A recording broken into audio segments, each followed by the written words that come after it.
यूं हुई कि भीड़ में लोग यीशु को चारों ओर से घेर कर जब परमेश्वर का वचन सुन रहे थे और वह गन्नेसरत नामक झील के किनारे खड़ा था, तभी उसने झील के किनारे 2 नाव देखी। उनमें से मछुआरे निकलकर अपने जाल साफ कर रहे थे।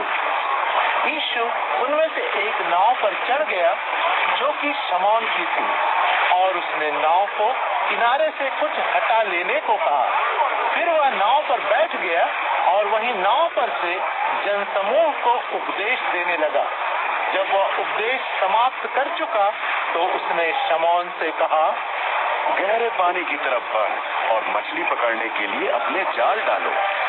शमौन बोला, स्वामी, हमने सारी रात कठिन परिश्रम किया है पर हमें कुछ नहीं मिल पाया, किंतु तू कह रहा है इसलिए मैं जाल डाले देता हूँ। जब उन्होंने जाल फेंके तो बड़ी संख्या में मछलियाँ पकड़ी गई। उनके जाल जैसे फट रहे थे। सो उन्होंने दूसरी नाव में बैठे अपने साथियों को संकेत देकर सहायता के लिए बुलाया। वे आ गए और उन्होंने दोनों नाव पर इतनी मछलियाँ लाद दी कि वे डूबने लगी। जब शमौन पतरस ने यह देखा तो वह यीशु के चरणों में गिरकर बोला, प्रभु, मैं एक पापी मनुष्य हूँ, तुम मुझसे दूर रहे। उसने यह इसलिए कहा था कि इतनी मछलियाँ बटोर पाने के कारण उसे और उसके सभी साथियों को बहुत अचरज हो रहा था। जब्दी के पुत्र याकूब और यूहन्ना को भी, जो शमौन के साथी थे, बहुत आश्चर्यचकित हुए। तो यीशु ने शमौन से कहा, डर मत, क्योंकि अब से आगे तू मनुष्यों को बटोरा करेगा। फिर वे अपनी नाव को किनारे पर लाए और सब कुछ त्याग कर यीशु के पीछे चल पड़े। सो ऐसा हुआ कि जब यीशु एक नगर में था, तभी वहाँ कोढ़ से पूरी तरह ग्रस्त एक कोढ़ी भी था।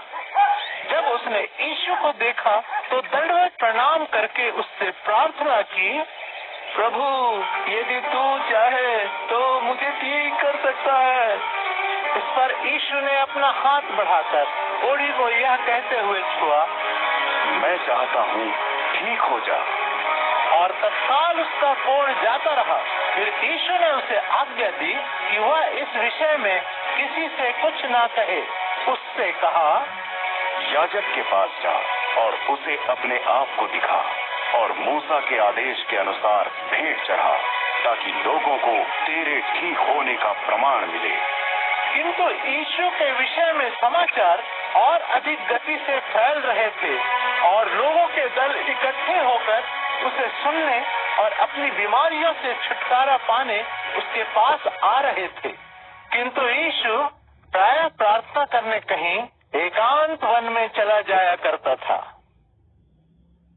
ऐसा हुआ कि एक दिन जब वह उपदेश दे रहा था तो वहाँ फरीसी और यहूदी धर्मशास्त्री भी बैठे थे। वे गलील और यहूदिया के हर नगर तथा यरूशलेम से आए थे। लोगों को ठीक करने के लिए प्रभु की शक्ति उसके साथ थी। तभी कुछ लोग खाट पर लकवे के एक रोगी को लिए उसके पास आए। वे उसे भीतर लाकर यीशु के सामने रखने का प्रयत्न कर रहे थे, किंतु भीड़ के कारण उसे भीतर लाने का रास्ता न पाते हुए वे ऊपर छत पर जा चढ़े और उन्होंने उसे उसके बिस्तर समेत छत के बीचों बीच से खपरेल हटाकर यीशु के सामने उतार दिया। उनके विश्वास को देखते हुए यीशु ने कहा, हे मित्र, तेरे पाप क्षमा हुए। तब यहूदी धर्मशास्त्री और फरीसी आपस में सोचने लगे, यह कौन है जो परमेश्वर के लिए ऐसे अपमान के शब्द बोलता है? परमेश्वर को छोड़कर दूसरा कौन है जो पाप क्षमा कर सकता है? किंतु यीशु उनके सोच विचार को समझ गया, तो उत्तर में उसने उनसे कहा, तुम अपने मन में ऐसा क्यों सोच रहे हो? सरल क्या है, यह कहना कि तेरे पाप क्षमा हुए, या यह कहना कि उठ और चल दे? पर इसलिए कि तुम जान सको कि मनुष्य के पुत्र को धरती पर पाप क्षमा करने का अधिकार है। उसने लकवे के मारे से कहा, मैं तुझसे कहता हूँ, खड़ा हो, अपना बिस्तर उठा और घर चला जा। सो वह तुरंत खड़ा हुआ और उनके देखते देखते जिस बिस्तर पर वह लेटा था उसे उठाकर परमेश्वर की स्तुति करते हुए अपने घर चला गया। ये सभी जो वहाँ थे आश्चर्यचकित होकर परमेश्वर का गुणगान करने लगे। वे श्रद्धा और विस्मय से भर उठे और बोले, आज हमने कुछ अद्भुत देखा है। इसके बाद यीशु चल दिया। तभी उसने चुंगी की चौकी पर बैठे लेवी नाम के एक कर वसूलने वाले को देखा। वह उससे बोला, मेरे पीछे चला आ। सो वह खड़ा हुआ और सब कुछ छोड़कर उसके पीछे हो लिया। फिर लेवी ने अपने घर पर यीशु के सम्मान में एक स्वागत समारोह किया। वहाँ कर वसूलने वालों और दूसरे लोगों का एक बड़ा जमघट उनके साथ भोजन कर रहा था।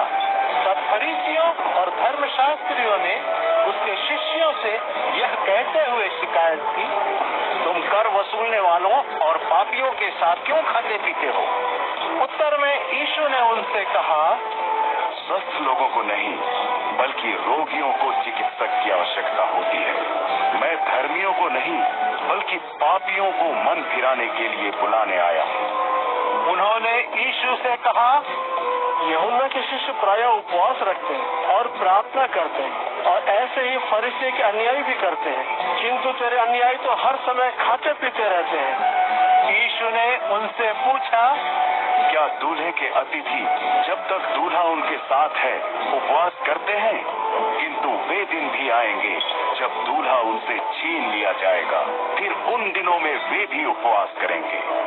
उसने उनसे एक दृष्टांत कथा और कही, कोई भी किसी नई पोशाक से कोई टुकड़ा फाड़ कर उसे पुरानी पोशाक पर नहीं लगाता, और यदि कोई ऐसा करता है तो उसकी नई पोशाक तो फटेगी ही, साथ ही वह नया पैबंद भी पुरानी पोशाक के साथ मेल नहीं खाएगा।